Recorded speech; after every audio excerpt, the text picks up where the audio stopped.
comparison. Let's go and do a camera comparison between them.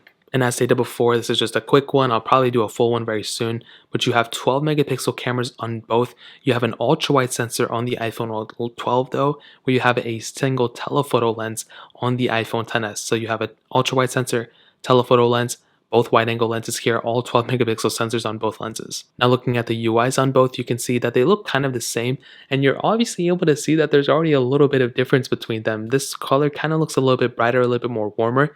The iPhone XS looks a little bit different, not a bad thing or a good thing, just kind of something I noted. And I think in terms of both, they both have the same features, portrait mode, video, all that stuff. You have 4K at 60 on both phones, which is really nice. But I think on the front cameras is where you're going to see a bigger difference. You can do 1080p at 60 on the front camera of the iPhone XS, but you can do 4K at 60 on the iPhone 12, which is really cool. So the iPhone XS, I've pretty much been saying for a very long time, has had a pretty good camera. I think the iPhone XR had a really good camera too, and this one is pretty much no different.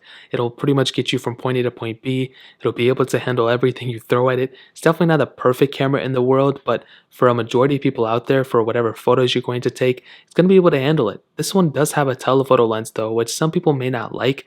I personally am okay with it, but I like having an ultra wide sensor more. I feel like I use that more than I have a telephoto. I mean, I like having both to be honest, but if it had to be one or the other, maybe the ultra wide sensor would be the better way to go, but the quality is still great here. Like I said, I think the bigger difference comes in the front camera. I use my front camera way more than the back camera. The 12 has the 4K at 60, this one has 1080p at 60, so pretty big difference I would say. And the iPhone 12's camera, like I said, I'll be doing a full camera comparison, but I think, it probably has the better camera quality too. But like I said, I think that front camera is where it's definitely going to be able to be seeing the more differences.